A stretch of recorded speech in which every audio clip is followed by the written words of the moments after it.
What kind of skill set did you have to, when you were sort of like going from the early, getting into bass and stuff like that, and then you suddenly, you're doing the O2 Arena and things like that. Like, what kind of skill set did you have to work on to be able to do that? I always found... Were you like, I need to learn how to read a chord chart? And, that was one thing. When I went to the music course I did in my hometown, I had no training at all, so I couldn't read, couldn't do anything really, but just figure stuff out. You didn't play an instrument? I love it. Honestly, that's my best story ever. She was like, I'm going to be a pro musician.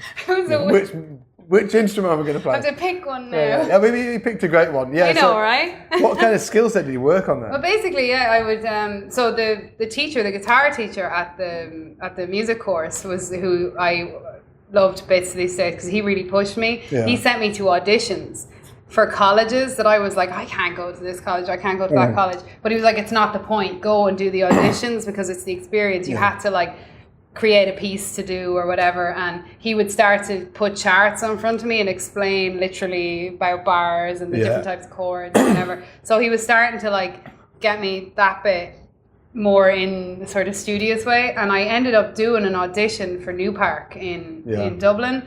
And I went terrified because it's a Berkeley affiliate. I am not even remotely a jazz musician. And at that time, I had a lot less experience. But I spent 2 months putting this piece together. Really, shedding, And it was a little bit of Jacko, a little bit of Primus, a little bit of this metal piece. And I made this weird amalgamation thing. Yeah. And I went and I played it as my audition piece. And I did a rhythm test and whatever. And they accepted me, and it was wow, oh shit.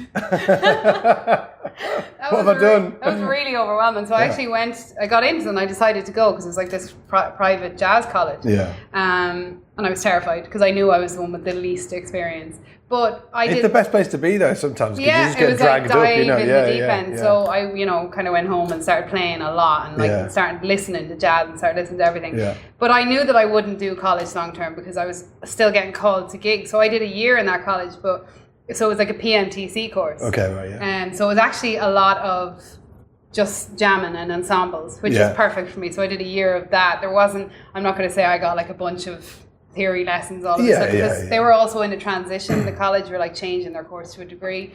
So I had an awesome year of jamming with musicians from all over the world. But when I would get those calls, I would kind of say yes before realizing I couldn't technically play that.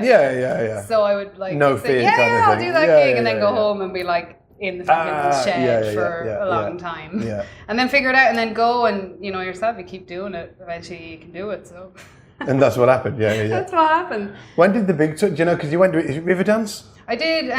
So I did a bunch of European things here and there with a lot of pop stuff all over. And then at the end I had done something with Sharon Core when she did her solo thing. We went to Dubai with her, and after that, I kind of decided I was going to come to LA. I had this in my head at this stage properly. I was getting sick of kind of all the scattered stuff. I want to come here. And then I got a call from an Irish company, River Dream, that are the Riverdance creators.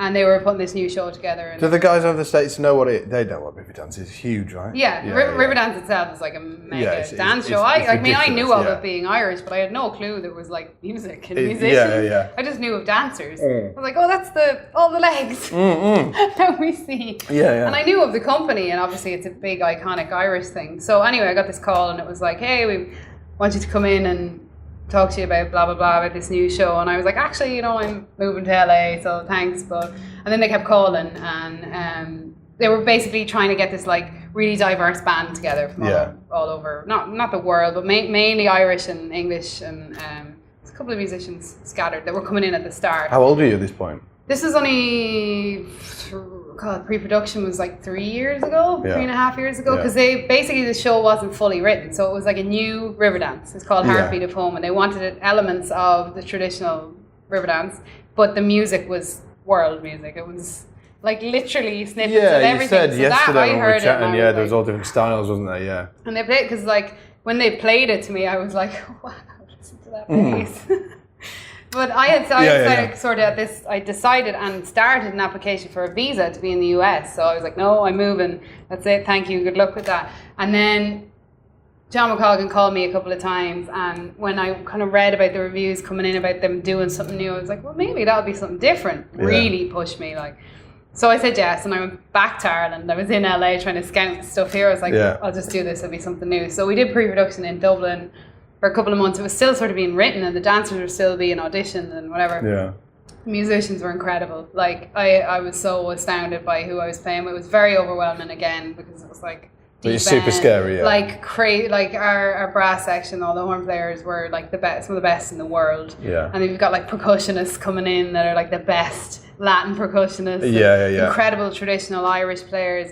And I'm sort of like, right. And what material did they give you? Were there like, was it charts? There was charts for everything. I was about to say tapes, but let's not say that. Was it MP3? How old are you? I know. I'm old. I'm still rocking tapes. I've got some tapes. So like, was it like MP3s and stuff like that? They gave us everything via Dropbox. Right. Okay. And they gave charts, but like I'm not like a really, really good reader. I can do charts, but my notation is always a bit ropey. Yeah. Let's be honest here. Oh, mine too. Yeah, my notation is like cobwebs. But it's there. But honestly, I've pretty much always learned everything by ear. Yeah. So, but when I first started listening to this, I should send you some of this stuff. I was like, how am I going to learn it? Because it's really fast pieces. And it was all on 5-string bass, and I'd actually never played 5-string. I'd jammed around on one.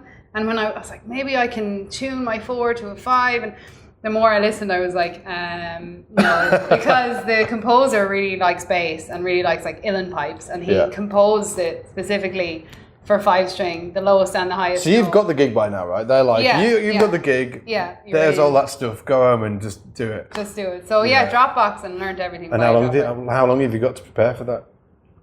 I was working on an album here the 2 months before it was due to start.